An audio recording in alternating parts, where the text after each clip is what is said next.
You mentioned Mr. Show, and whenever I need a laugh, I always punch in on YouTube The Story of Everest. I think it's one of the great comedy sketches of all time, where Jay Johnston, he falls repeatedly. He plays a man who scales Mount Everest, comes back home to tell the tale, and he just falls over and over again into two shelves of thimbles in the background. He fell 5 or 6 times, I think. And, take me back to that day, what you remember about it. I know it was a long time ago. You're talking over 20 years ago, but how many takes did that actually take? Like, were there some that got messed up because someone was like, off their mark or messed up a line? How many times did he fall is what I want to know about.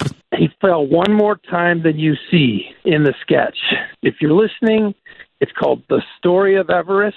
If everybody who hears this watches it, 1 out of 10 people will hate it. The other 2 will like it, and the other 7 will think it's the best sketch they've ever seen in their lives. And that's me. I agree. It's the funniest thing ever. Jay Johnston is so funny. We knew we wanted to have him fall into the thimbles. We wanted to just keep doing it until the audience stopped laughing at it. And we got there. We did it one more time than you see in the piece as it appears.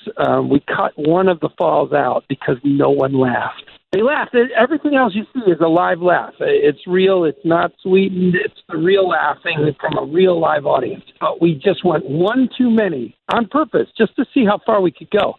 And they just sat there like, you're not going to do this forever, are you?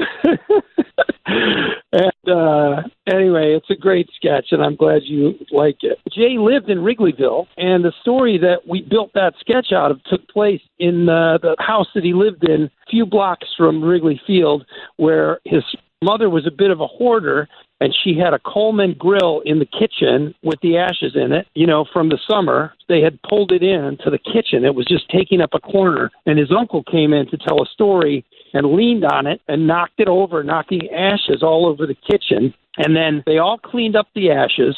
And then once they were done, someone walked in and said, "What happened in here? What were you guys doing?" And the uncle said, I was telling a story, and I leaned on the Coleman grill. And when he said that, he did it a second time and knocked it over and got ashes all over the whole kitchen a second time. Outstanding.